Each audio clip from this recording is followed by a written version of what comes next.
Back at it, Athlete Builder. Last time we were just Jim. Lucas will be back in studio with our next recording. Luckily today I'm back in the library and I have Navy SEAL Mike Getka. Mike Getka hails from Florida currently. A little bit about Mike. Met him through the chain that went from Kenny Beebe to Bill Brown to Jeff Gum to now Mike Getka. So I talked to Jeff Gum, and he recommended getting a hold of Mike because Mike was his mentor and helped him prepare for BUD/S. Mike's did over 2 decades in the Navy, first with the CBs and then with the teams. He wrote down NMCB. I'll have to ask him about that, but I know EOD means you have to blow things up or stop things from blowing things up, so that's kind of neat. SEAL Team 2, Naval Special Warfare. After finishing all the fun stuff in the Navy, went on to work for a number of different groups. Worked for the YMCA with aquatics, but also the Warrior Challenge. I met some of those folks over in New York City at the SEAL Swim, and they are recruiting specifically for SEALs, SWIG, more bomb people, the ODs, the Navy divers, and the air rescue. Also from there, worked with Spartan Race, Joe DeSena's teams. They worked in the real estate group to get Spartan races set up, even with the venues being at pro football and baseball facilities. So has a history of being an endurance athlete, worked as an elite level athlete in the teams, and then works with other folks and with being an athlete as well. Currently, he runs Mike Getka Mindset.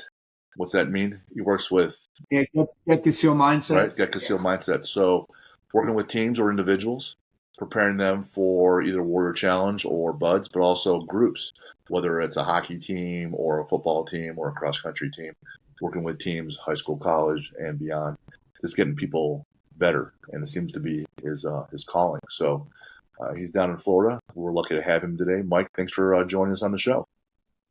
All right, great to be here. Thanks, Jim. Yeah, you're welcome. Just right off the bat, I imagine at some point you became a little bit more of a numbers guy, a little bit, because they would say that when you go to BUD/S, a small percentage make it. I don't know, maybe it's 10%, 15%, whatever that percentage is. Do you keep track of the guys that you send and say, hey, well, I've sent 100 people and I have a 30% success rate or 28% or a better success rate than what the average group does? Do you ever do that at all?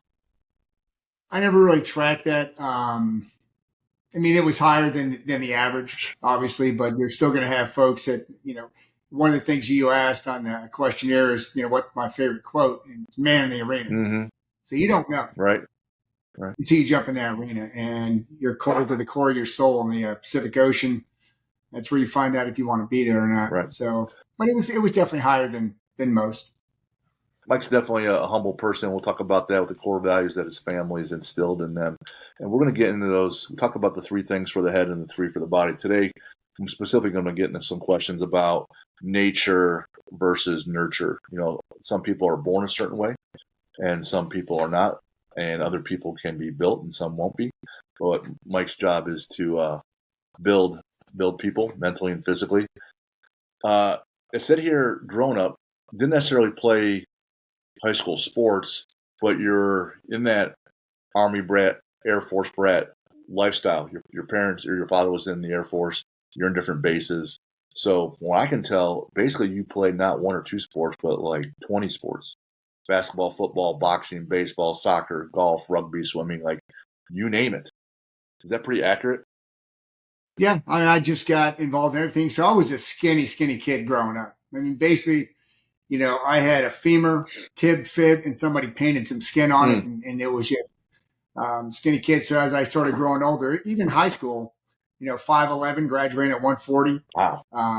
So I didn't play, sports with my school, but my brother and I were very competitive. So we played pretty much everything. He was a cross country runner and track, but Lake Placid, I'm from upstate New York, so Lake Placid was 60 miles from our house. Okay. Learned to snow ski. I would just watch people that skied, looked at their techniques, and we just went midway up the mountain and just figured it out. And then basketball, had basketball hoop right at the on our garage. used to go to to the Plattsburgh Air Force Base, play basketball all the time. And I just, racquetball, whatever it was, I like to get something where I was at least above average Mm-hmm. and then find something else to do. So I think I was telling you, my mother was voted best female athlete in high school. So she was very athletic. My dad played soccer. Gotcha. 5'2", Polish immigrant, 5'2", 155 pounds, just an animal. No kidding. Working machine. So, dabbled in a little bit of everything. Were you near Lake Placid during 1980? I was there, absolutely. So the Miracle on Ice and the whole deal. So that, that's my favorite movie. Gotcha. There's another one. So, it's just pretty intense. I love it in one moment there's a lot of awesome speeches and moments in that film, but they're talking about, hey, we might lose 9 times out of 10, but not today. Today we're going to play together, and we're just going to play basically out of their minds and attack and just go see how it plays out. When in your bio here, you're writing plays tennis 3 or 4 hours at a time, basketball 3 or 4 hours at a time, hangs out with his brother, and they're doing endurance races. And I think you said your brother's older, which then typically leads to that's the person to always chase.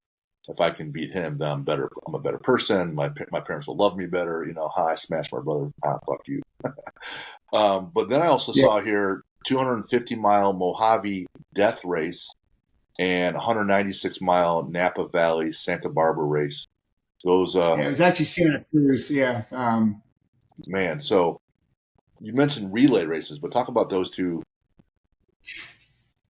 So the Mojave, and that's when I was an instructor out of Buds. Mm-hmm. So there were a bunch of fit guys out there, in the teams in general. But the Mojave Desert Death Race is 250 miles, and you have an 8-man team. So each person does a couple legs. That one had mountain biking and running. So you would have a leg, and whether that was 20, 25 miles, wherever it may be, and you just hit it.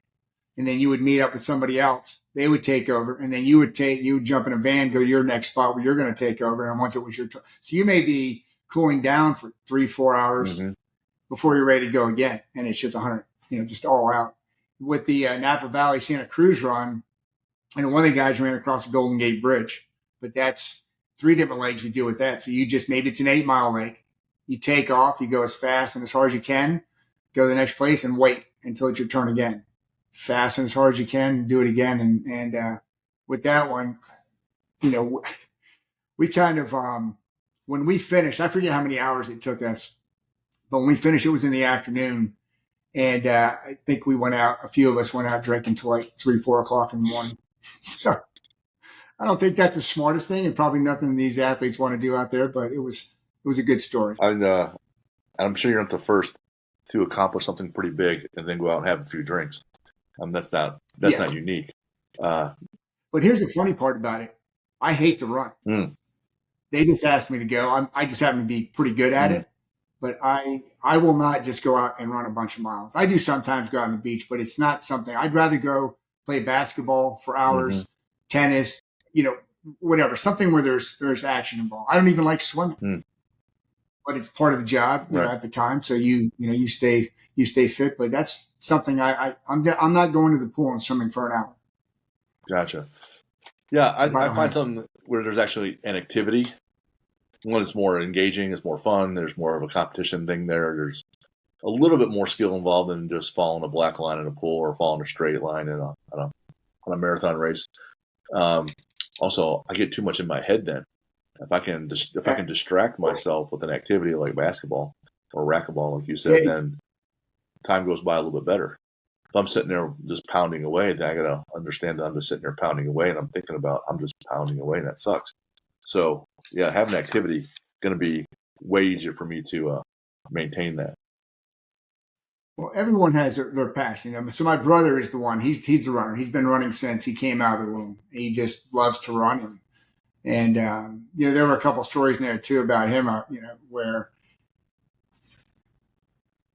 I don't know when we were going to go into this piece, too, but, you talk about resiliency. So I've had just a little over a year ago quadruple bypass surgery. He had 5 bypasses done. And when he had that done, he was 50. He was 56, I think, 55, 56. And then a couple years later, he did the Lake Placid Ironman.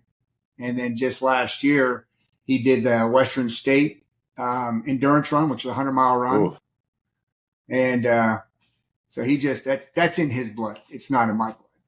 I had the Airy Bros, Jimmy and Rich Airy. They run their own podcast. They're endurance athletes and wrestlers. So however you shape it, they like pain. And yeah, I watch it.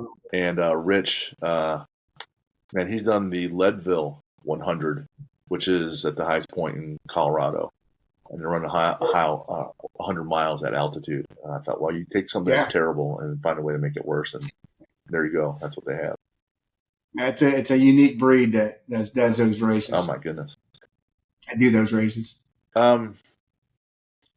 Now, I saw that you have your new business. It's only been around since 23, but that's not really actually that accurate, right? You've been mentoring and working with people for a long time, not just in the last year. Like Jeff Gum, as an example, said it was a long time ago, right? So you've been doing this for a while. Yeah.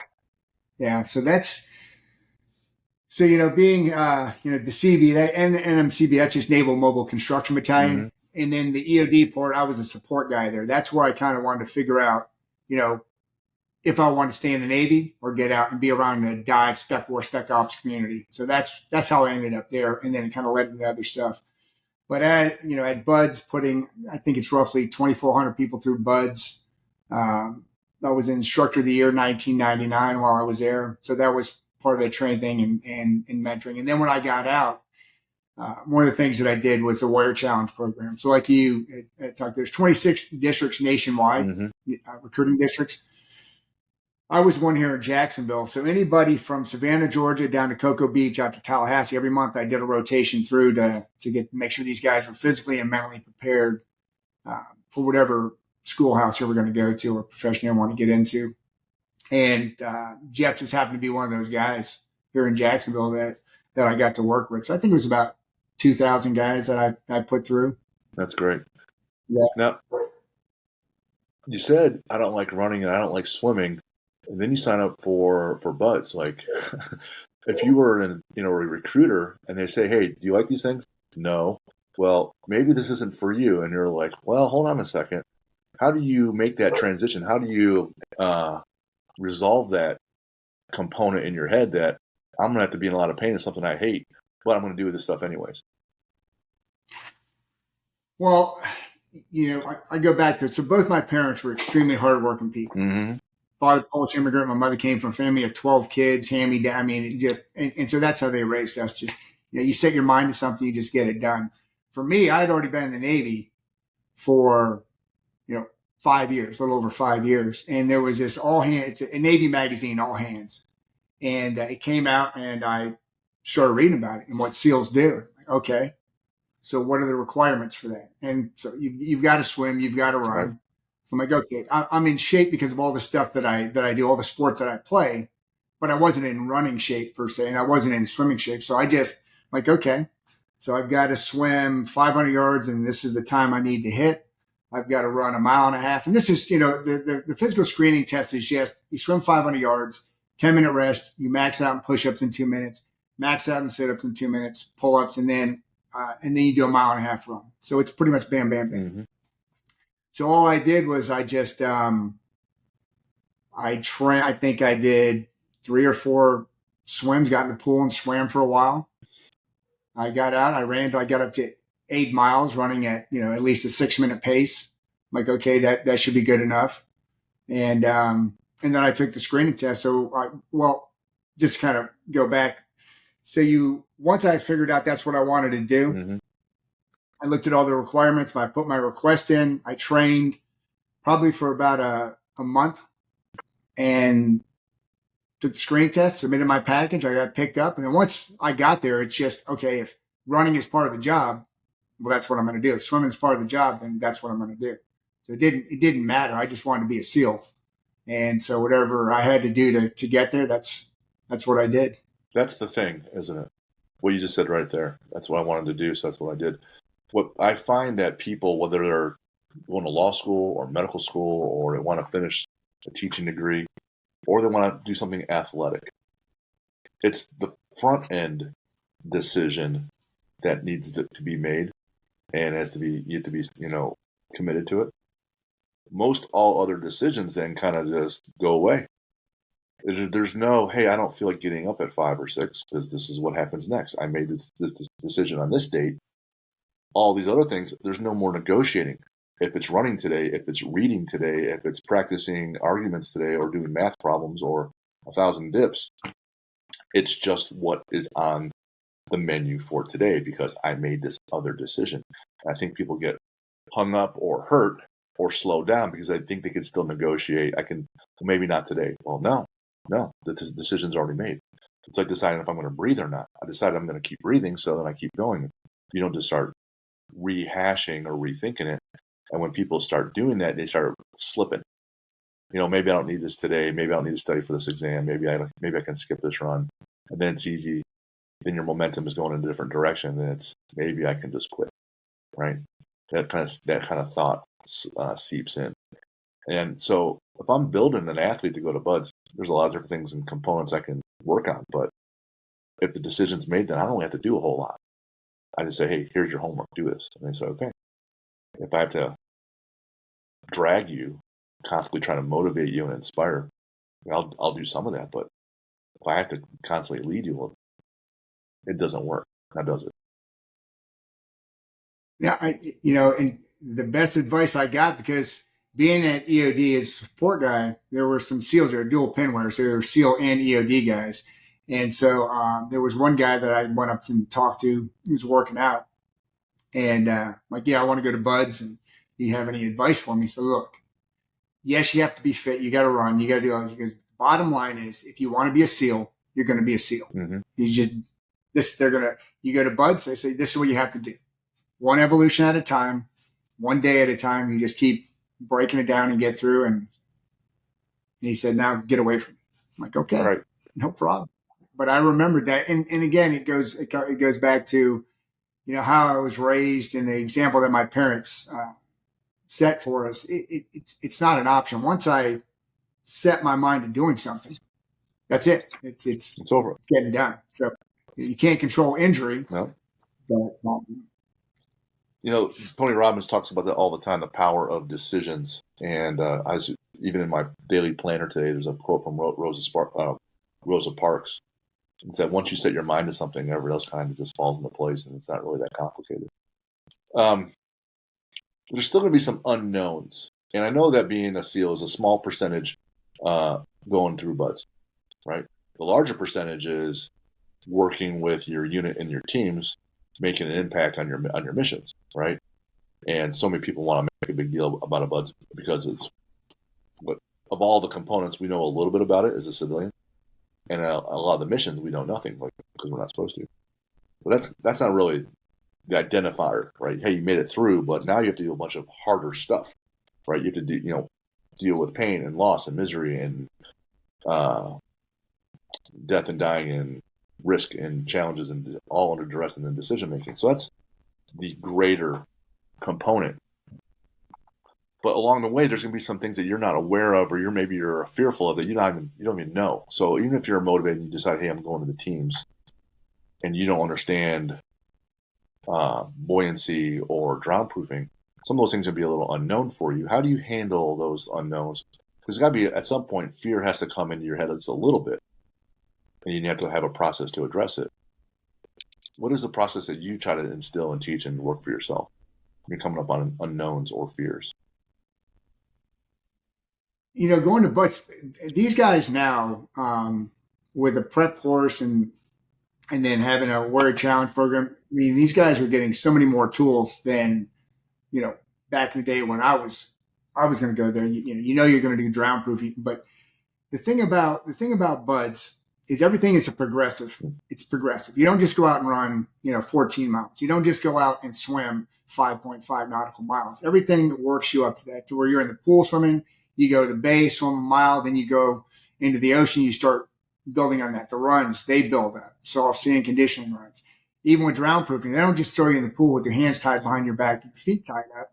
First, you just, you keep your feet together, you put your hands behind your back, and you just, if your hands come out, you fail. If your feet come apart, you fail. Then they'll tie your hands, and then they'll tie your feet, then they'll tie both, and you practice. For me, never really being a water animal, on the weekends, I would just practice with pool comp. I would go there on the weekends and practice. When I was an instructor, anybody that wanted help from me, I would help them out, and we would practice. With my own business now, Getka SEAL Mindset, I'm not going to tie somebody up. I don't need to, but I'll show them the techniques that they need to know. Put your hands behind your back, put your feet together, and keep them that way. But it's the travel and it's remaining calm, because wrestlers that can swim, they do extremely well. Runners that can swim do well.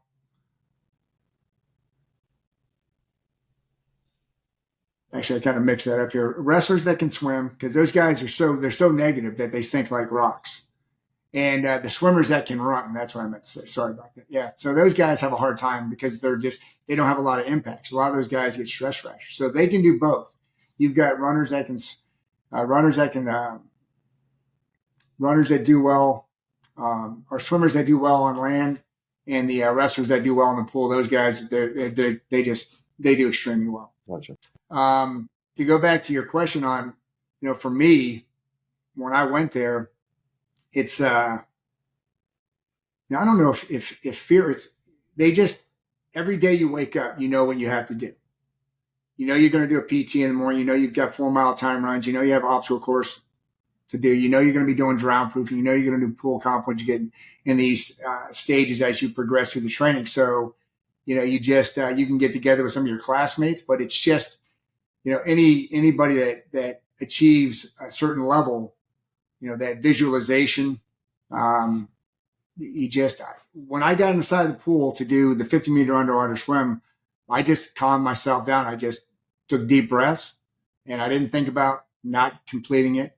I just thought about, okay, I've got to jump in, feet first to a front flip, and then you go to the other side, kick off and get back, and I feel fine, and that's it. That's all I thought about. I didn't think about anything else. Never thought about, I'm not going to make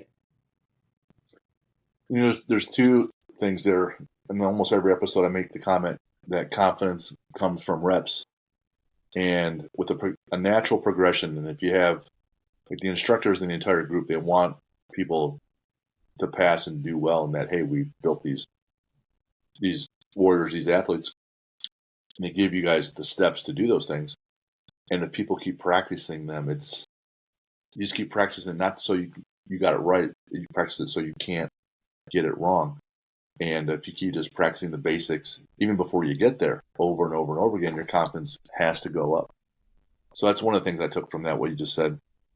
Just do more reps and you'll feel better and you'll perform better. And then number two, when you're given a task, you said, especially with the underwater swim, I don't think about the what ifs, the negatives, I just focus on what is the task. If it's walking from here to the chow hall, that is the task, right? And that's when those other thoughts get in that you derail, or a thought gets in and then it's a negative or a scary thought, heart rate increases, breath quickens, and next thing you know, those components of panic start to set in, and you're trying to stay relaxed underwater, right? So if you can master being present and just focus on the task, life gets a lot easier. And if you do a ton of reps, so you build the confidence from doing those tasks, now you build this ability to be unstoppable. And it sounds like that's, I'm not saying it came easy for you, but it seems to be kind of just built in your DNA. Yeah, like I said, I never really, I read the magazine, I looked at the requirements, I checked in, and they just, from day one, because first phase is basically what I tell people, that's a weeding out phase. So in Rocky, that piece of meat that was just hanging from the hook, that Rocky was just, that's what you are in first phase, basically, until you get through Hell Week. And then once you get through Hell Week, then you're almost treated like a human being, and they start training and, giving you some skills. But up until that point, because Hell Week was a 6-week when I went through. So that first 5 weeks was they just want to see if you want to be there. Mm-hmm. And you're tested every day. And then you just keep going through the stuff. And those evolutions like drown proofing, 50-meter underwater swim, underwater knot tying, the 4-mile time runs, the timed O courses. As you progress through the times, they keep getting lower and lower, and you just gotta do it. Gotcha. So just on conditioning runs, those soft sand conditioning runs, that those runs are going to stop at some point, and they're going to suck. So all the officers have to get up in the front. And what I would do is get as close to them as I could. As soon as somebody fell back, I would just fill their spot. Never did I let myself fall back. Doesn't matter how fast the instructor was going. You want to stay up, because at some point, as the class starts getting spread out, that's a safety thing. So there's some point where an instructor arbitrarily is just going to go, boom, this is the cutoff. If you're in the back of that cutoff, you're in the goon squad. Now you're getting crushed until that last guy, regardless how far back he is, once he gets up, he'll take out. Everybody else they're just going in a little circle, just jogging a little circle, relaxing. So I never let myself fall back in anything. So what do you mean by goon squad? Goon squad is, so these guys, if you don't make that cut, they're doing 8-count bodybuilders. They're doing wind sprints back and forth to the surf zone, flutter kicks. They're getting hammered until that last guy catches up. And as soon as that last guy gets there, the instructors take off again.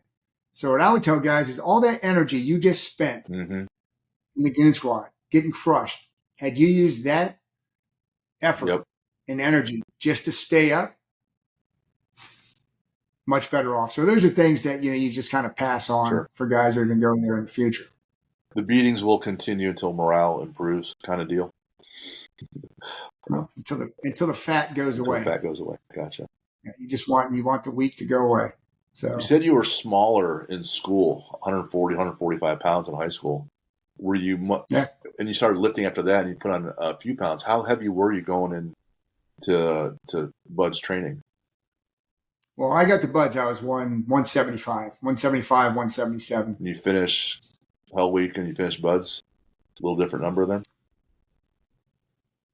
No, I stayed right at that number. Really didn't, because I didn't have a lot of body fat. I was pretty fit when I got there. So I don't know what the percentage was, but it was low. I could fill my lungs up and still sink.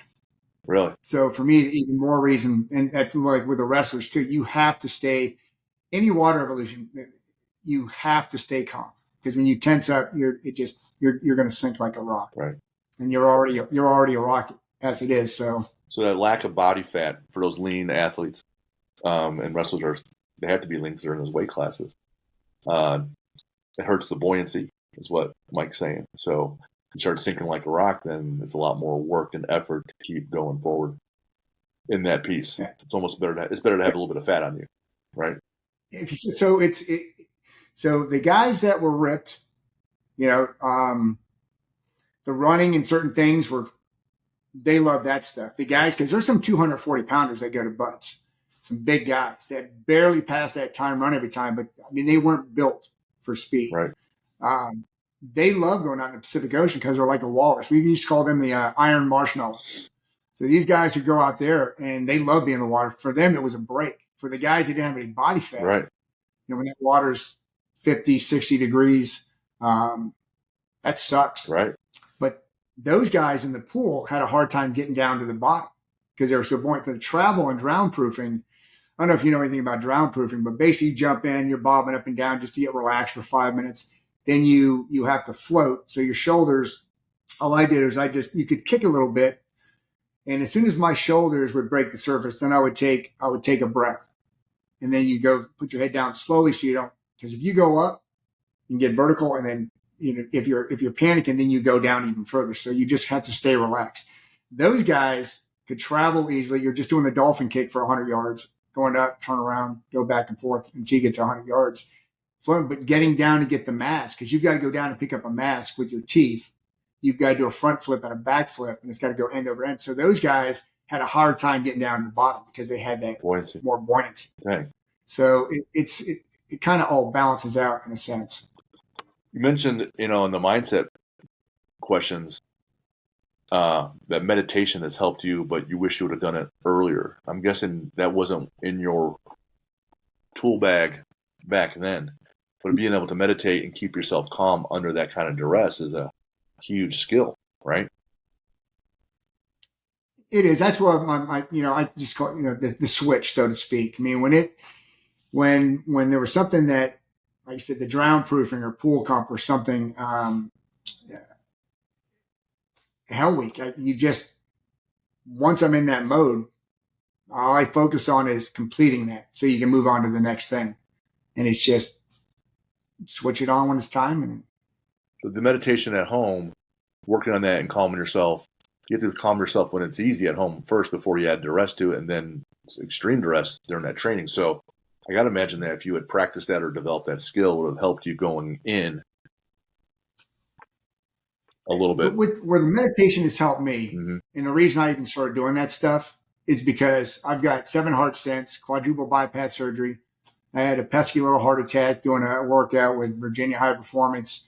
It's a workout program up in Virginia that a SEAL runs. And so when I finished that, I had a little heart attack and they threw a couple more heart stents in. But with all that, just being wrapped too tight, not ever really hydrating the way you should, Mm-hmm. That's why I started meditating. I'm like, okay, I've got to change some things. Unfortunately, it took 50 something years to do that. Right. But when I was younger, you just think you're 10 feet tall and bulletproof, and you just I didn't even think about that stuff. I just whatever had to get done would get done. Gotcha. And you never think you're going to have heart condition, but it runs in the family. My father had heart issues. My mother did. My brother, who's been a stud his whole life and still doing, goes out for 8-hour training runs to prepare for these 100-mile races. And he lives to run. He loves it. He does it to this day. That's great. In terms of like a challenge for yourself, what is, you said you don't like running, you don't like doing the swimming, but you like activities. What's something that when you're out there training and you're training an athlete, something that, hey, I'm going to make this person do this. It's going to challenge them and it's going to challenge their mental fortitude. What's something you guys do to help them prepare? Because you're sending them over to buds later. What's something you do to help them prepare and handle that duress? So what I do now, and I've done it in the past, but once I started, part of the reason I started Getka SEAL Mindset was to get these athletic teams and some business teams too. I take them out to the beach. That's my preferred place because it's a different environment. You're not out on the football field, the soccer field that you're used to. Take them out of their element, take them to the beach, and I put them. And it's basically it's buds type stuff. I put them in boat crews. There's going to be you're going to have boat crew leaders. So communication, leadership, paying attention to detail, moving with a purpose. There's going to be a class. I call her captain. So your captain will be out there. I brief the captain. He briefs the boat crew leaders. That first hour, everything's going to be too slow. Even if you do it right, it's going to be wrong. And it's just fast paced, and it can be anything from 8-count bodybuilders, bear crawls, wind sprints, a lot of wind sprints back and forth to the surf zone, getting guys. I've got workout sandbags that I use. And then after about the first hour, I start doing relay races and make it a little more fun. It's still challenging, but it's more fun because the goal at the end is have a more cohesive team. That's just, where, and also, when the coaches are there, you'll see some of these guys, and it's just like buds. You'll see some of these guys that you think are going to be the rock stars that actually maybe they don't want to be there. So like, I'm not going to put out, I don't, this is stupid. I don't need this. That's just something about their character. Sure. The coaches see that. Their other teammates see that. Then you see these unassuming guys that you wouldn't even think would step up, that maybe even haven't in the past, that for some reason that environment just brings something out of it. So that could be a potential leader. You'll see that especially in Hell Week, where you see the true, because everything is stripped away. The true character of who that person is there, whether it's an officer, it could be some 17-year-old kid that just turns it. They're just natural born leaders in a sense, where they start taking over. They may be in a boat crew where their boat crew leader's an idiot and not getting stuff done, and they just take over. So the same thing happens at a lesser degree, because I'm not, I don't have the hours to put them through what you would at Buds, but you're still going to get a good taste of what happens, and the coaches are going to see what's going on. And then if it's somebody like, there's a lacrosse team I've done 3 years now, and every year, they've gotten better. The communication is better. It's affected their seasons. Every year they've gotten better, gotten to a higher level. And you see that. And then when these new guys come in, they're already passing it on to them.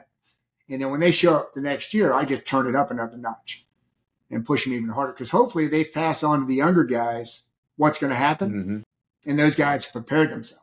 If they didn't, you'll know. And there are no excuses.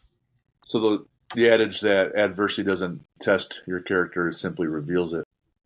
And once you start working with that team, you did for 3 years, now there's a higher standard that first year. It's like that first time with that boat crew, you said it's going to be slow and it's not going to be right, but it was still doing things better. So that first year, it's not exactly at your optimum level, but it's definitely better. So the second year, if that's already the standard and you're starting from that level, it's easier to level up because you're not starting from scratch again. And that's the thing with your coaching staff or your athletes or people in your business team. You start setting a standard and then you just elevate the standard. Set it again and then elevate. Set it and elevate. Yeah. Because the first time I see them, there's a lot of time that is spent on getting them, just getting out of the, because every time they come out of the water, I need a head count and it's got to be fast. And these guys will run out and knowing that boat crew 1 should be here, boat crew should, the furthest north, boat crew 1 should be there.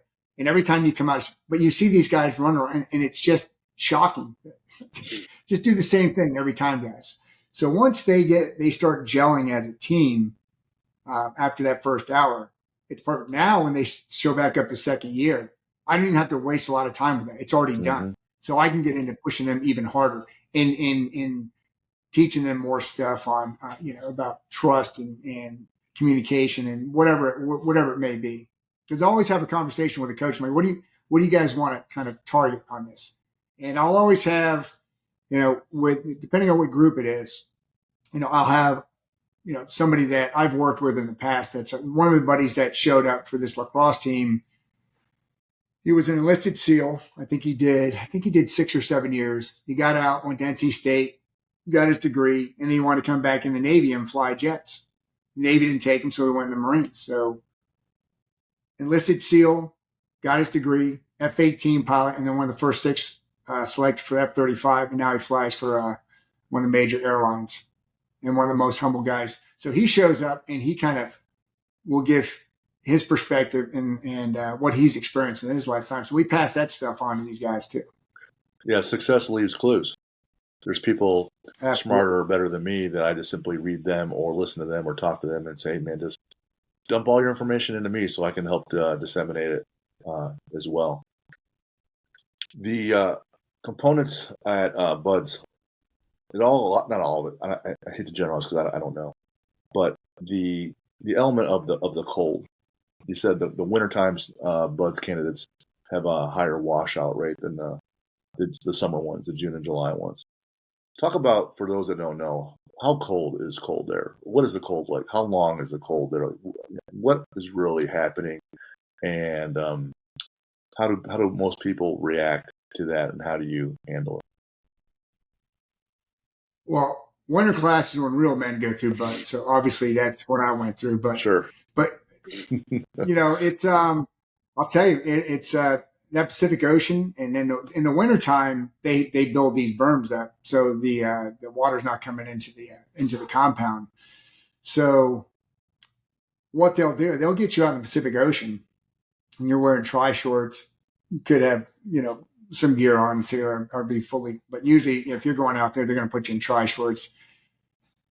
There's an immersion table, so depending on the water, but it can get down into the high 40s, but usually it's going to be for the winter class in the 50s and 60s, definitely, easily. But then you'll come up and they'll get you on the top of the berm, so you've got the wind chill, so it just cuts straight through your soul.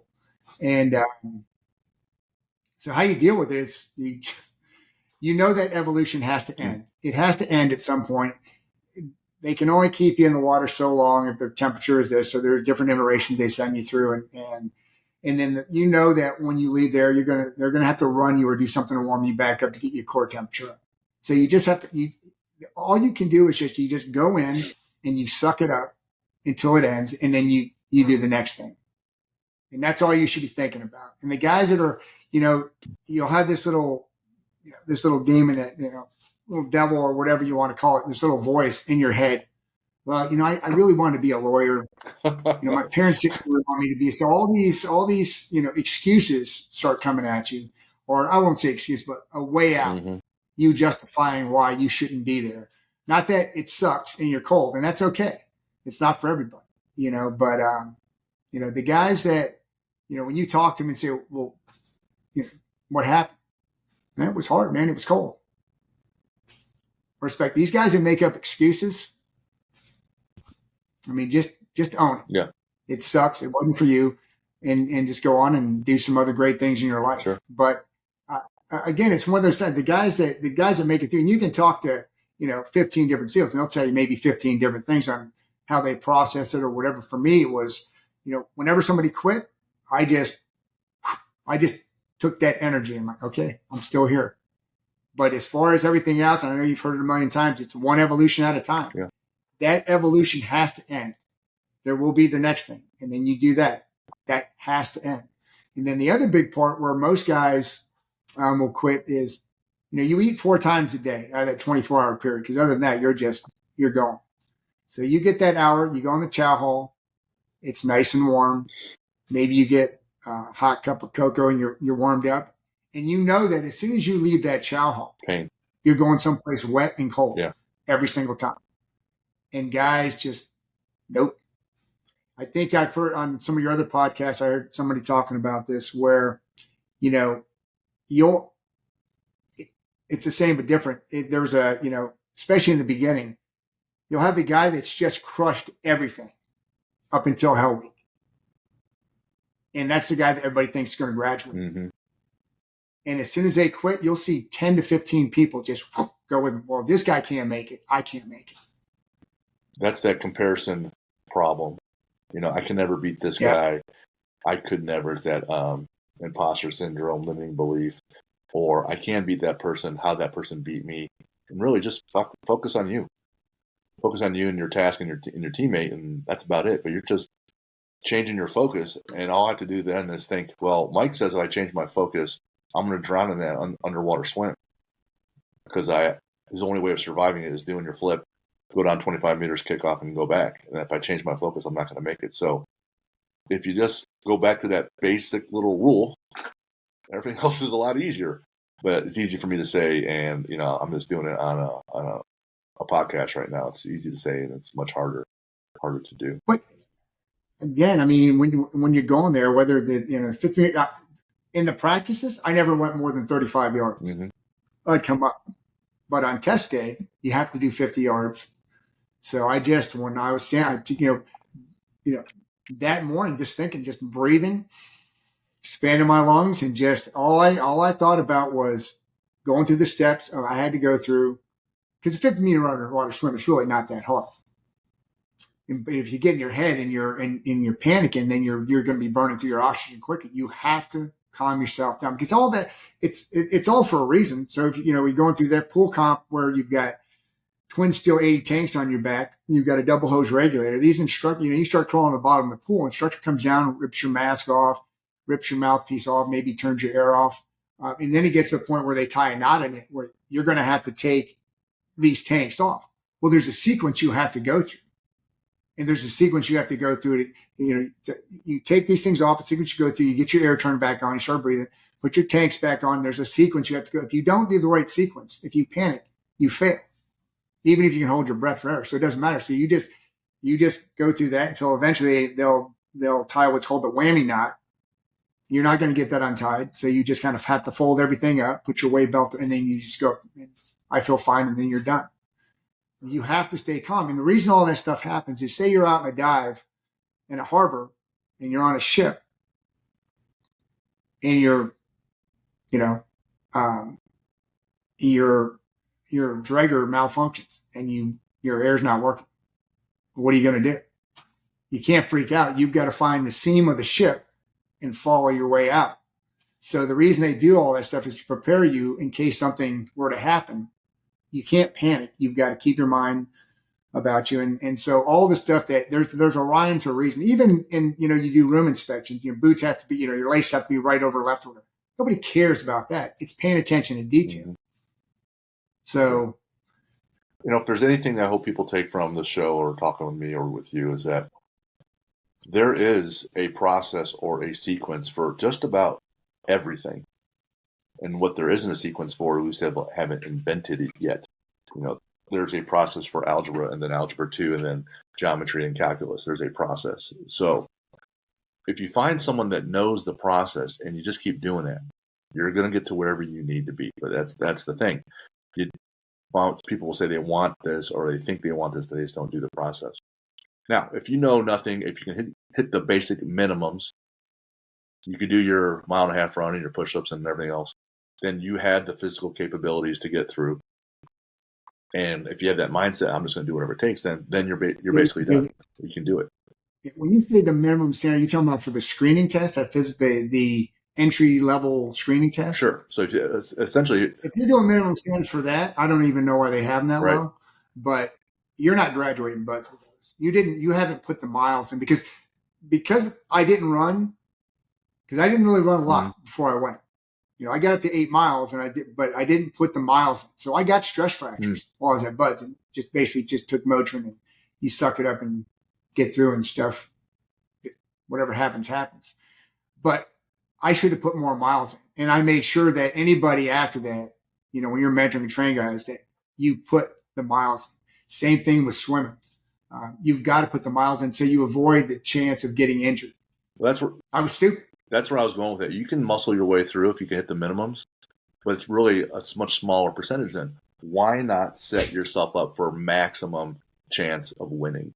So if I got 2 years out, I'm going to be doing all the push-ups and pull-ups, all the runs, all the swims. I'm going to learn how to jump out of an airplane. I'm going to learn how to scuba dive. I'm going to learn hand-to-hand combat. I'm going to learn basically everything I can shove into my head and into my body in preparation because I know that everything else is going to suck. Why not set myself up for a better chance of winning? If you can do everything, that's great. Not everybody can. But you don't need to jump out of a plane. You don't need to do the scuba dive, but it's not going to hurt. I didn't do any of those things, but it's just, but it absolutely, without question, it's not going to hurt you to do that kind of stuff. For me, when I was going through, unfortunately, it happens. You hear about guys that go straight through. That's awesome. That wasn't me. I got into Hell Week, and I think it was Wednesday or Thursday. It was, and then I aspirated some water it's a 1 mile swim I think we do, and ended up getting double pneumonia. So I was in the hospital for 4 days. I think I lost like 20 pounds. So I had to skip a class and then class back up with the following class. So it was 166 I started with, and I ended up graduating 168. And because, if you don't make it to a certain, Thursday night in Hell Week or whatever it is, or Wednesday night, you get rolled back to day one and you have to do it all over again. Sure. At least that's what they did, at that time when I was back there. So I had to go back to that first phase again in another Hell Week, last whatever hours, which sucked. But sure. That's what yeah. How do you handle the swimming in the ocean when you can't see because your eyes, you have to. Usually, if you're swimming in a pool, you can see what's going on around you. But in the ocean, you really can't. So how do you handle that? Well, as far as Buds goes, it's a concave beach. So there's you find a landmark. There was like a tower. And when you're swimming, you're pointing where you want to go. So if you can guide well, stay on a straight line, you're good. But some guys were zigzagging all over the place. You're turning that 2 mile ocean swim into 2.25, 2.5. Yeah. So you want to stay just outside the surf zone, and you just want to have that target, and you just want to guide toward it. Especially when you do that 5.5 nautical mile swim, and you have fins. So usually at least one guy, because you've always got to swim, but at least one guy is a pretty good guider. If you get both guys that are pretty straight, then you're even better. Well, that's like me in the golf course. I don't really play that much, and you mentioned before we recorded. Play the whole golf course. Yeah, well, I sure do. So a 7,000 course plays 8,000 for me. So, yeah. Is it only side stroke when you guys are out there? No freestyle. I'm at side stroke because it's just efficient. You're not using as much energy to do it. It's low profile. It's less. You're using less energy. So that's one of the things. And here's another thing to go back to. When I was getting guys prepared in the Warrior Challenge program, the first time I would meet them for the screening test, I'm like, look, I care what your numbers are right now, but I don't care. Mm-hmm. When I see you a month from now, if your numbers are the same as they are right now, you need to think about doing something else because you're not committed to doing this. You should be stronger. Every single month I see you should be stronger and stronger and ready to go and have more questions for me. Mm-hmm. Gotcha. So you're I don't know if you're like me, but I'm more of a nurture versus nature. Like you be born a certain way, fine, but you can learn just about anything and build just about anything. You talk about building mindset and knowledge, but the training going into it. You said a lot of the runners did well that could swim, or swimmers did well that could run. I can't remember all the wrestlers. It seems like I don't want to say it's just cardio bunnies, but don't you have any meatheads that make it through too? Because guys that like to lift, or is it just all endurance athletes? No, there's some big guys. I mean, it's the full spectrum. Anything you can think of. There's guys that, like me, I didn't play organized sports in high school. I mean, like I said, I played sports and I would ride my bike. And my brother and I used to ride our bike. We would get up. It was 4 miles to the golf course. So we would get on our bikes, get our golf bags, and we would ride to the golf course. We would play up to 40, 36, 45 holes. And then, so it'd be like 6 a.m. and we'd get home at 6, 7 o'clock at night. So 8 miles round trip. So that wasn't organized sports and I guess not considered an athlete, so to speak, for at least, in a formal setting. But there are guys that never played sports that go there or very little. And then there are guys that they're the meatheads that just lifted weights but you still had to do some running and swimming to get there. You had to, because you've got to pass that screening test and there are other timed evolutions that you're going to have to pass. But the guy, like one of the guys that he was a captain for the Navy Academy football team. He was a linebacker, Clint Bruce. He was 240 pounds. I think he got down to 230, but he's just a big man. Yeah. And, he didn't pass those 4 mile time runs by much, but he got them done. And you still got to run that O course. And by no means was he, just cruising through that thing. It doesn't matter. It's like, here's the time you have to meet. Yeah. So get it done. And even the minimums, especially once you get into third phase, everything's gotten reduced quite a bit. So, you've got guys that are 140 pounds that get through, to the heaviest guy I know of is like 260 pounds that got through. Wow. Guys 6'6" to 5'4". So it's all the guys that were, Ivy League graduates, right. Division I athletes, some guys that missed just going there, some guys that were actually, there was a guy that I worked with that was on the Olympic team. What was it, 1984, the one that got boycotted? Yeah. So he was a breaststroker from the University of Florida. Couldn't go to the Olympics, so he went to the teams. Mm. You've got guys that are literally rocket scientists, have their degrees, just some brilliant guys, and then guys that, barely got through high school, not that they weren't smart, school wasn't their thing, but it's like, these are the grades I need, these are the requirements, so they got that stuff done. And then you see these guys flourish in a setting, because professional development in the teams never ends. You've got language schools, intel schools, shooting schools, leadership. I mean, it just never ends. And you'll see these guys, once they're in their element where they belong, they go to the top. But it's a huge array of people and diverse backgrounds. I don't know if you listened to the Bill Brown episode. He's a SEAL guy, and he just ran the New York City SEAL swim at. We just up there with him in New York. I was just there, yeah. It was quite well. One that's humbling to do. I'm a total dork like my wife, so I was there a couple days early, and I'm going to the Statue of Liberty and the Federal Building. I do all this nerd stuff, right?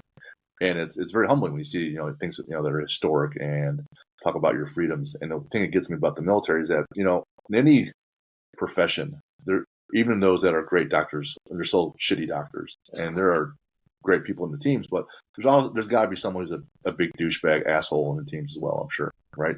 No one's perfect, and but that's why they make it up to you, right? But at the end of the day, anybody in the military at some point had to agree on their contract that, hey, if things get really horrible, I'm willing to put my life on the line for all the rest of the citizens.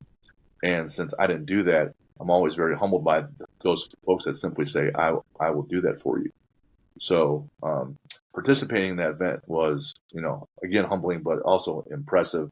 The thing that I remember about Bill's episode, a number of things, he said that he came from this minority background, from the schools that he was at, only a white guy, and he was just basically, he called himself a rough and tumble kid. He was just fighting all the time, getting in fights, in jail before 18, a number of times, makes it through school barely, and the Navy saved his life by giving him some type of purpose and direction and the discipline.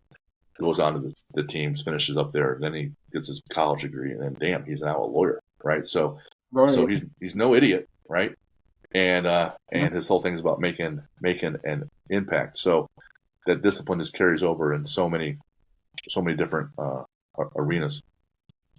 Anything stand out when you were an instructor? Hey, I'm not going to say that some of the people I talk to about you, Mike, some will accuse you of saying that you take a little bit of pride in being an asshole as an instructor. At the same time, they'll say that you're a great guy and you're there willing to instruct, help, and get them better. So there's that heart component that you're alleged to having, and then there's that asshole component you're alleged to having as well, and they kind of go hand in hand. You have any response to anyone that may have said that? It's all propaganda. No, it's I've always been pretty intense, but as a first phase instructor, yeah, I challenge, because I mean, like I said, that's the phase where you want to see who wants to be there, mm-hmm. and you just weed the ones out that don't belong. But on the other hand, anybody that asked me to come in on the weekend to help them out, whether it was drown proofing or whatever it was, I would come in every weekend. I was single back then, so I didn't care. And I would stay there for many hours. And I loved inflicting pain on people to challenge them. It was my therapy, so to speak. No, but that's, anybody that goes there, because the nurture part, even, training guys now, when you tell me you want to be a Navy SEAL, I'm not going to spoon feed you a bunch of stuff. I'm not going to, I'm going to ask you why. And then I'm going to have you do most of the heavy lifting, even with the work. I'm not just going to give you a workout program. I want you to go out there, do some research, and bring something back to me and show me what you're going to do. And then I can add to that. But I'm going to put the onus on them, because I didn't have anybody spoon feeding me. Now it's hey, fantastic if you can find all that, you've got the information out there and the resources, which they do now. That's great, but you still need, in my opinion, put the onus on them to let them figure it out. If you go to the SEALSWIC.com website, they've got all the stretches that you need. They have nutrition on there. They have workouts for you that, they had some high-end people put that stuff together.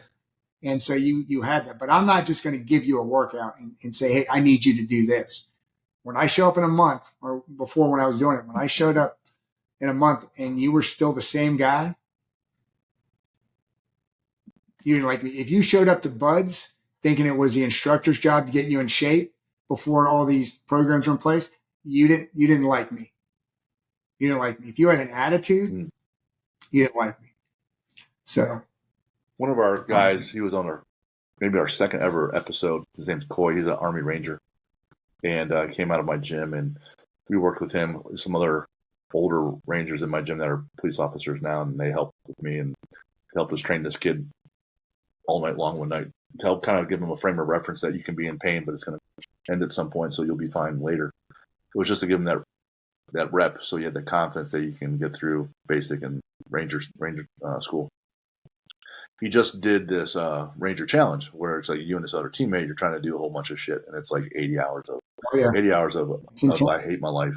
And I said, hey, what percentage did you give? He goes, yeah, 100. I go, really? He goes, actually, it was a little more than 100. I go, how so? Because some point my teammate had to carry me a little, and some other point my teammate was falling down and I had to carry him a little. But together, they took 5th overall. And so is there a moment when you're going through training where your teammate had to carry you, Mike, or is there a moment where you had to help carry someone else? Because no one gets anywhere alone, right? In anything. No one squats 1,000 pounds alone, but people squat 1,000 pounds, right? So how was that for you? Because teamwork is a huge. Well, I can say going back, when I got pneumonia, because I was doing well. I was first time every time, just going through and then got pneumonia, and then had to go and wait for an entire class. You have to wait for your class to finish up. Then you see them going on to the next phase. Then you're in basically purgatory, just waiting the class back up. And so, there were times I'm thinking, do I want to do all that again? So there were some guys that said, yeah. So other than that, you just, I don't know. I wasn't the group that I was with, the guys that mainly, I mean, most of those guys or all those guys graduated. It just didn't happen. You didn't need that. That was the one time for me, at least. Other than that, it was a pretty strong, focused group. Gotcha. Just like in everything you do, throughout your life, you've been around some, what you were talking about. What was it with J.P. Morgan that you used to work with? Or sure did. You were with some pretty some pretty driven people. Yes. Some high-end folks that So you can't help, and you're competitive. Yeah. Everybody wants to, just like in the teams. There's that guy that's up here, and everybody wants to, he's the king, and everybody wants to take that crown. So they're pushing to take it, which drives him up, and everybody just keeps going up, and everybody goes to another level. And that happens with any successful group or team. So that requires an ego that handles that component. So if you're hurt, you stretch your hamstring and you're not playing point guard anymore, and the guy behind you is playing, the concern is that a person is going to take your spot. The whole Wally Pipp story with Lou Gehrig. And so there's fear, or you'll see like Brett Favre didn't want to help out Aaron Rodgers and teach him the backup quarterback when those quarterbacks get drafted. Well, the fear is that what you're doing right now is not going to be enough because the person behind you is going to outwork and outperform you. And what I challenge people and say, hey, get that person behind you way better than you so they could take your spot. It then forces you to evolve and still outpace that person. And when you do that, the whole team's better, you're better, because you're not going to sit there and tell me that I'm hoping to just to stay at this level that I'm at today on Wednesday. No, I'm hoping to be at this other level in 30 days or 90 days. And the best way to do that is to build the team around you so they're better than you, so that forces you to elevate your game as well. That's what I mean. A good leader is training everybody below them to take their job. Yeah, right. Because sometimes shouldn't be afraid of it. I mean, then sometimes a leader gets shot or pulls a hamstring, right? Yeah.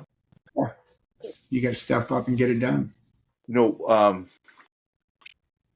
Those 4 meals a day, how many calories can you shovel in to maintain? Because I've heard some numbers, right? Because I couldn't even tell you. This is what's kind of so the officers have to eat last, right? And there's times where those guys are trying to just cram food down. They may have 10 minutes, maybe 15. There's times where you're not getting a full meal, and it may not just be usually during Hell Week. I mean, everybody's got their time to do it, but they're going to have less time. But how many you can? I don't know. Sometimes you're just, your body's adjusting to not going to sleep for that many hours, so you may not be able to get food down. Yeah. On some of those meals. That stress level, so cortisol is getting wrecked. Your body's wanting to retain, but they're burning all the time. The whole hour, your body is still burning. So you got to be full, and you start running again or swimming. You got to want to vomit, and you're like, holy shit, I need those calories. Some people do. It's just, but you get as much in. I don't know what the number is, but you can shovel it in, right? I'm not a fast eater. I'm a very deliberate eater. Always have been. Always the last one. So for me, I mean, just trying to eat fast, that was a challenge. Yeah. Like, you can cram a lot of shit down your throat when you need to. Something funny, like I remember I listened to one of Jocko's podcasts, and he asked for permission during Buds to take off and land like an airplane. So he's kind of like, with his arms, he takes off and running towards his berm and then comes back. And it was just to alleviate some tension, but you have to ask permission. You can't just go off and do that shit. Anything like that, kind of like, hey, this is going to suck today, but let's start singing a song, or any of those moments to help alleviate. I'm trying to think of because there were some guys that had a lot of fun at butts. They didn't care. Right. There were guys that, when I was in instructor putting them through that, this guy Lively, I mean, he had to be 180. He was a fit guy, could do push-ups forever. That guy had a smile on his face every single day during Hell Week. He didn't care. Another officer that I put through, John Doolittle, same way. Had a smile on his face every single day. Just having a good time. I'm out here on the beach, working out. And getting paid to work out. Right. So it's all attitude. Right. Perspective, attitude, however you want to put it. But yeah, there's some funny stuff to happen. Nothing's just popping into my head right off the top, but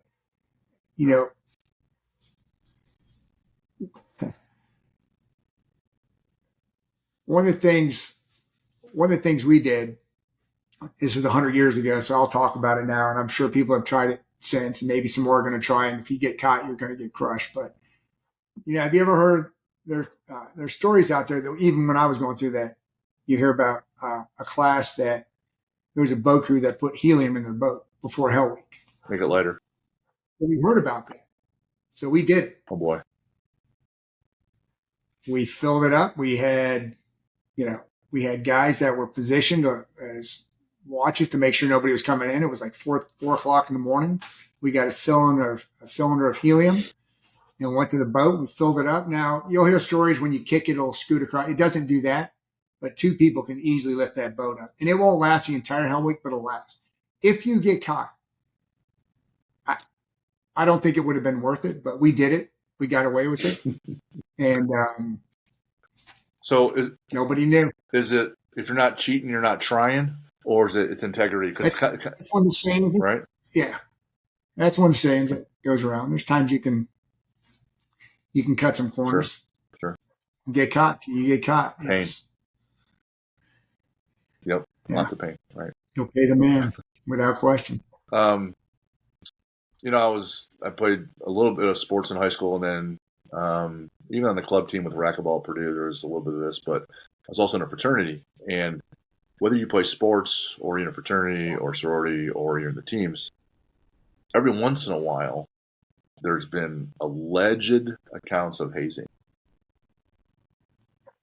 Now, I'm sure that never happened when you were an instructor or when you were there, but allegedly there could be some accounts that you're like, Jim, you won't believe this shit, but I got to tell you about this one thing. Well, I can talk to you offline. Gotcha. Okay. You want to hear some stories? I can tell you some stories, alleged stories, hypothetical stories. Hypothetical stories. All right. Well, we'll see. We'll see. Other than the training to get there, what do you miss about being with the teams? Oh, it's just the caliber of people that you're around. Yeah. Because even, there always has to be that guy. There's always got to be somebody that is at the bottom, in whatever respect, So, but even that guy is still well above the average person out there that you're ever gonna work with. So that level of trust and just, that whatever has to get done, it's going to get done above and beyond whatever has to get done. You don't have to worry about if, it's that part right there, the camaraderie, just that level of people. And, you don't need to worry about hurting somebody's feelings. If there's somebody screws up, you let them know. That's exactly what Bill said. It's just the caliber of the man. That's all he said. You're just around a different level of doer, right? What if I said, hey, if you work with Mike and to prepare, you're a coach with his team, what's a component that's unique and separates you? What are they going to get when they buy you, when they buy your process, your system, your coaching? What am I going to say? Hey, I got Mike because he will get me this. He will do this. This will happen. I will achieve. So if you talk to people that know me and you say, tell me about Mike, it's like, it's Getka. Nobody calls me Mike, but it's always Getka. But like I was telling you earlier, I'm stupid honest. Mm-hmm. I'm not the nurturer. You come in there, I'm going to be brutally honest, but I'm going to set the expectations. There won't be any gray areas. This is what I expect. This is what we're going to do. you do this, it's good, but you're going to get pushed. I'm going to bend you, not break you. And at the end of it, it's just going to be, you're just going to be a more solid team. So, there's a lot of guys that do stuff that I do. And I don't mean this in an arrogant way or anything, but they're not me. Just like with what you do at your gym. And who was it there? It was a podcast you had on recently. I forget her name. She gave, I think, one of her kidneys. Yeah, Mimi Mahan. She was out of my gym, and she runs her own gym now. She gave a kidney for her mother. Yeah. So one of the things she said was, well, you might want to go to this gym down the road here because they may have what you're looking for, type thing. She trains a certain way. You train a certain way. There's, like I said, there's other people that do what I do. They're not me. Right. So the way that I do what I do, it's just going to be different than other people because they're not me. And again, not trying to, I don't know if I'm coming off arrogant with that or not, but that's the only way I can. It's a reality, because you're who you are. And then people will train with you. Everyone's gonna get the Getka flavor. If I go to Bud's right now and they look at my resume and I don't list this or word gets around that Getka trained me for a year to prepare for this, is there a target on my back, or is it looking through Bud's and they know? Yeah, they're gonna expect a little more. They're gonna expect anybody, and that's not just me. If somebody knows that a SEAL and they find out when you go to Bud's, they're going to give you some extra love. That's great. Because somebody probably, they mentored you. They gave you some insight as to what you need to expect and how you should prepare to get there. So yeah, somebody finds out, somebody. Yeah, they're gonna every day they're gonna call your name and give you some extra love. So there's two ways that you're going to get attention at Bud's. You're a turd, or you stand out. You're exceptional. And this is something else I like to put out there. There's times when some people believe, I don't believe in this, but you hear people say, well, just kind of blend in, be the gray man. That's usually what I hear. Me, that drives me absolutely crazy. There's no CEO or anybody that's got to the highest level that just blended in. Never, that I know. So when I hear people say you should want to be number one, if you end up number 10, okay. Sure. But at least you are striving for greatness and to get to the top. But I don't. Every time I hear that, it makes me twitch. No. Why? Why would you want to blend in? The point of being on the teams is to stand out and do things that are impressive and hard, right? That's the point. Well, then, so once you get to the teams. And so why would you want to be an average person and then be on a team that stands out? There's a disconnect. But you want to be humble. Sure. The greater the man or the woman, the more humble you should be. And once you get through Bud's, so you don't need to go out there and tell people. Anybody out there, I don't care. If you got to tell somebody how great you are, you're probably not that great. Chris is one of the guys at the gym. He's near retirement from the police force. He's a ranger and in a prior life. So he teaches a number of things with the police department. One's marksmanship and then hand-to-hand combat. And there's a number of cops that train. And another friend of mine, Mike, I'm asking, because Chris is, if you talk to Chris, he's all smiles, happy-go-lucky, everything's great, nothing really freaks him out, nothing really stressed about. And I see these younger guys that are cops, and they're all capable people. And I ask Mike, hey, Mike, these younger guys, they all whip Chris's ass because Chris is getting older because he's in his 50s. And Mike's like, no, Chris is all fun and games. But he has that level where he doesn't go and show off and talk about this and that. He has this level of knowledge and expertise on how to hurt people. And if he wanted to, they'd all be dead in a second. And you wouldn't know it. He's completely unassuming. He's your best buddy until things are going in a bad direction. The next thing you know, that switch gets flipped, and he's just lethal weapon. So the smile's gone, and he's a whole different person. But you wouldn't know because he doesn't talk about himself. He's just talk to Chris. He wants to go fishing, right? And when a push came to shove, he's the person you avoid, right? And so I see what you're saying. You want to be at the top, but the humility. No one's really. If you're at the top, you don't need to be stomping on the people below you. It's people that are weaker minded and below. They're trying to pull and tear the people down above them, right? You never talk about other people that are supporting the leaders. Are like, you don't want to be smashing on them, pushing them down because they're helping keep you going, propelling you up. I saw that you said that when you train, when you do your own training, you listen to nothing. So that tells me you're just in your head a lot, trying to either think about your breathing, or you're using to meditate, or using to kind of, for me, calm myself down, and I'm trying to get rid of other thoughts in my head. I'm using training to actually as therapy. But is there a place that you and your wife, or an adventure that you guys haven't done yet, that you wanna, I'd still like to do this, or I'd like to go here and see this? Anything coming up? New Zealand. New Zealand. Yeah, New Zealand. Want to get out to New Zealand? It's on the list. Any chance you're an All Blacks fan? Because I am. You talking about the rugby Yes, team? Yeah. That chant. Yeah, but they're the ones that do the chant, right? the haka. Yeah, the haka and its translation are written on my gym wall. It's painted up there on the wall. I saw them compete in Chicago once, and I'd absolutely like to see them. And if you read James Kerr's book Legacy, they follow the rugby team, and it's all about leadership and how they build the standard for that team. Because in the history of Earth, no team has won more than the All Blacks. In over 100 years, they've won more than 75% of their games, or their matches, and then the most titles. So they just win everything, and their standards are just that high. How about watch movies? Like, you have a favorite sports movie? Yeah, it's Miracle. Okay. Hands down. There's a bunch. There's so many out there. There's 1,000 out there. Inspirational movies, but that one, just the way that he got these college kids, and because you don't have more talent, Right, basically than the Russians do, but we're going to be more fit than everybody. And to me, I mean, you can use that because there are teams out there. Because think about it.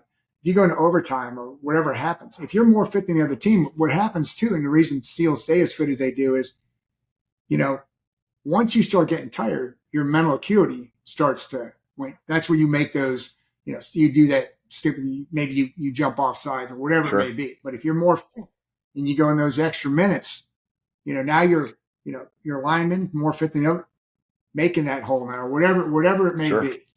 You just have, you get that edge. So to be more fit and have the talent too, but the way he pushed Sure. them and brought that team together, that's the two things I took. It was their ability to outwork, but also how they were all on the exact same letter of the same word, the same sentence of the same page. They were so together. That was always, Herb Brooks was a coach. How about a favorite sport to watch, participate in? And right now it's golf. Okay. Just love golf. And then athlete to watch? What's athlete that? to watch? I don't really have one right now, to be honest with you. It could be a historical one. But I just watched that documentary on Barry Sanders. Okay. Recently. Yeah. Have you seen it? I know which one it is. I didn't realize that man was that humble and watched it. Unbelievable. Okay. I will. My wife and I watch a lot of documentaries. That is unbelievable. The man that he was and is as a player. How about a favorite book? So one recently that a buddy of mine turned me on to was Top Dog by let's see who is it. Yeah, it's Poe Bronson and Ashley Merriman. The Science of Winning and Losing. It's a great book. Big reader, so I'll probably have to get that. You have a favorite hero or villain? Could be fiction. Yeah, the hero is Superman. I mean, the standard thing. As a kid, that was the guy. Villain, I don't really have a villain that. I like Hannibal Lecter. Hannibal Lecter is my villain.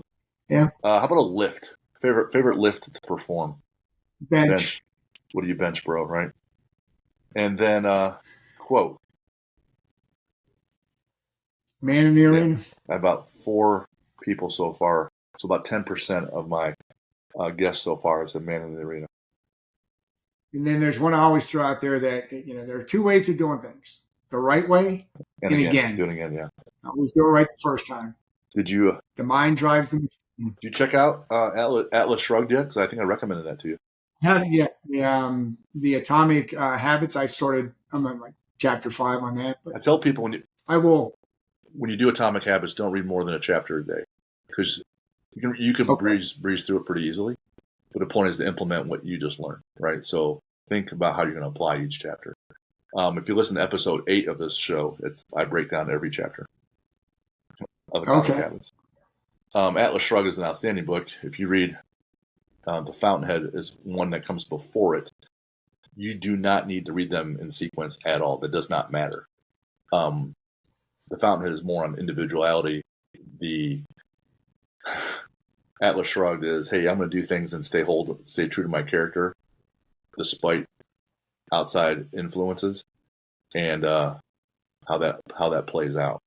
And yeah, those two are probably my favorite pieces of fiction. Yep. I got a question for you. Do we have time, or do you got to get off? I have a few more minutes. I got time for sure. So with your gym and stuff, and what prompted you to get that started? I know, I heard the story, but from the time you opened it to, how did you grow it, Mm-hmm. so to speak, or tips, or we can maybe take this offline at some point. So I'm still in the beginning phases of growing this thing. So how do I grow the gym, right? And that's a really good question, and one I'm not great at.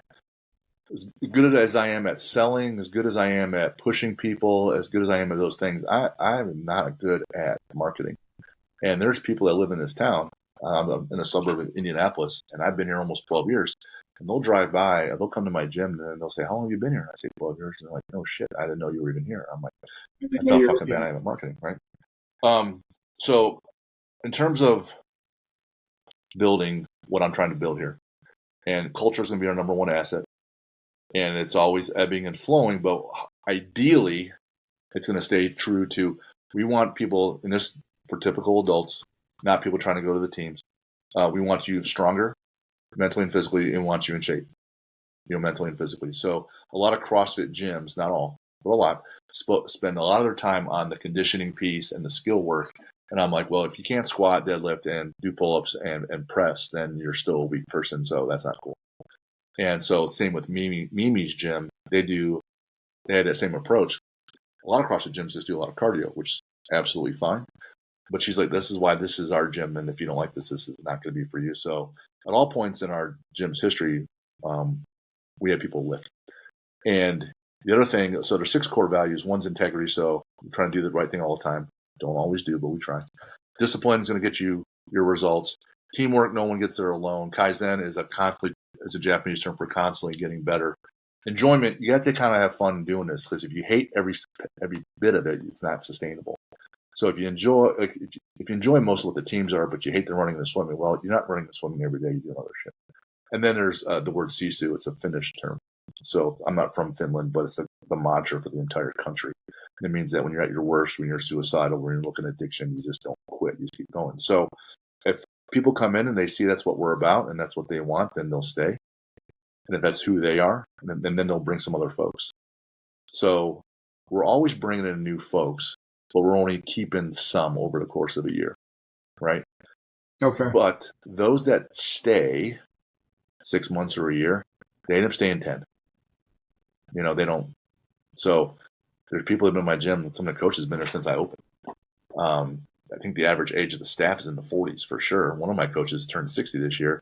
He's his PE teacher, but essentially, we liked to be stronger, in better shape, have a good time doing it, and constantly, pushing a little bit.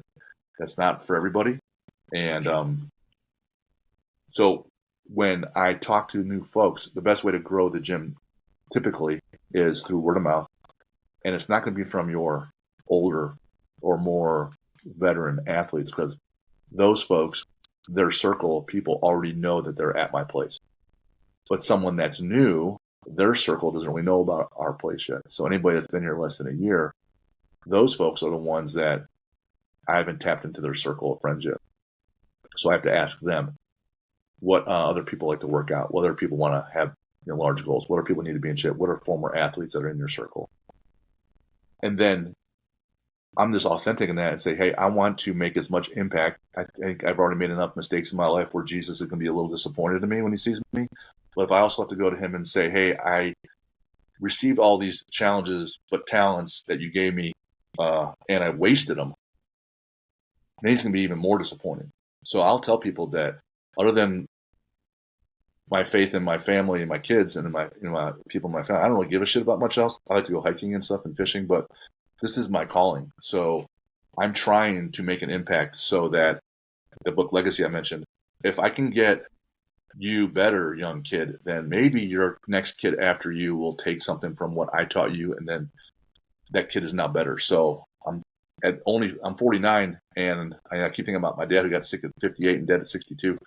Like, hey, tomorrow's not promised, so I got to go now. So I'll tell these athletes, I got to go now, so I got to make this impact, because who knows? Find me someone else that needs help, because if they would just meet me halfway, I'll get them the other half with experience in the process. But you got to have something about them, and bring me someone else so I can make another impact. Now, maybe they do, and maybe they don't. And there's social media marketing, and then you can put out other stuff, which is great. I'm publishing a book here on September 30th, and a digital course October 24th. So I just keep trying to put stuff out there to make an impact, and hopefully some of it sticks. And then if I come across anyone, I just ask. Step forward with me. Take a step with me. I'll show you. And then I offer money back guarantees. If you do the minimum and you're not better in 3 months, then here's your money back, because I failed. So I just keep asking and asking and asking. Move forward. Put more weight in your back. Go faster. Suffer longer. And then take the step, and I'll get you better. So that's what I'm trying to build at my gym and the people I work with. So hopefully that word gets around somewhere. Excellent. Yeah, you can tell your passion just came out there while you're doing it. Yeah, I start talking faster, start stuttering a little bit more, and get excited. Yeah. Well, if you need me to come up to Indiana and you got some beaches up there in Northwest? Well, there is a beach right here in town in the lake, and it's not extensive, but there's that. And then you go to Indiana Dunes, the northwest corner of the state, and it's now a national park. It's right there on Lake Michigan. And then I'm from Cleveland, so there's plenty of lake on lakefront Lake Erie. So it would be great to hang out, because I'm working on this swim thing for next year. For that SEAL swim. Are you going to jump in for New York for the New York swim? No, I was not prepared. I'm talking about next year. That's the plan. That's the plan. Yeah. So, given my abilities and what I'm good at, that is not it. It'd be like asking you to squat 500, or 400 pounds. It's something completely, like, up until this last couple months, I would swim as a kid at the local pool. Yeah, I probably swam laps. I don't know, 10 times, 10 different times in 40 years, 50 years. I have no background. I got to do 3.5 miles next year in open water. So. Yeah, but you've got fins, right? Yeah, they sure do. Yeah, fins, combat side trip, you're good to go. Everyone swam freestyle. Did they really? I guess you want to get done quickly. Yeah. Yeah. So learning the breathing, because my approach is lift heavier, push a heavier sled, just go as hard as possible. So when the coach is telling me, hey, man, you need to just calm down and use your stroke and not fight your mechanics so much, because you're so tense on push. Like, you're going super fast, but you're just going to be exhausted in 200 meters. I haven't figured that part out yet, but I'm working on it. I mean, you just get into your rhythm. That's why you get conditioned. You do the sprints, you do long distance swims, and just keep working together. And then it's just your breathing. Once you get that breathing down, just that's the part. It's the breathing. But the one guy I put down there, John Doolittle, that he's a retired captain, swam for the Air Force Academy. Mm-hmm. He swam the English Channel, raising money for a fallen teammate, and he's just a great guy, but he is their. Have you ever heard of KAASTA? KAASTA? No. Or TU, rather. And they've used these on some of the Olympic swimmers, Olympic athletes. There are these bands, pressure bands, that help with blood flow, but he can talk about that. But KAASTA, KAASTU. But he's just incredible. human being. Well, what I'll probably do is send you an email saying, "Hey, can you connect us?" so that I can schedule him for like October or something like that. Yeah, because we were just at a fundraiser together, and I told him that I was going to throw your name. I said, okay. Great, thank you. I found most of my guests are very generous with connecting me with more folks, and if we can make an impact, that seems to be the goal. So, that's the plan. With the SEAL swim, they raised $700,000 that weekend. That's awesome. It was awesome. It was awesome, and Incredible. the speeches were amazing. We're at ground zero, and I heard the police commissioner and the fire chief that were on duty during 9/11. They spoke, and then Bill Brown introduces Cindy Dietz. I turned my head. I was like, "No shit, that's got to be Danny's mother." And he goes, "Yep, this is Danny's mother." And I was like, "Well, this is horrible. So let's go listen to what she has to say." But it was awesome. So yeah, it's yeah, that's an incredible event. I mean, it keeps growing every year. So. Almost 400 athletes this year. There was one dude with a young kid with Down syndrome that did the whole thing. No shit. Like I saw, I can't remember his name, but they introduced him. He was on the news, and he's there in his little shorts, and he's like, "Yeah, I'm ready to go." He had a little swim buddy with him that makes sure he's oriented. Was swimming the whole fucking thing. I was like, "Damn, dude, that's awesome." I wonder who he trained with. No, yeah, I don't know. Anyways, Mike, we talk all day. I know you got things to do, but man, I really had a great time, and thank you so much. Thank you for the generosity. Thank you for your service and your continued service, even though you're not, with the teams anymore, but you're still making an impact. And we're lucky to have you on. Thank you so much. Well, appreciate that. Thanks for having me. Take care.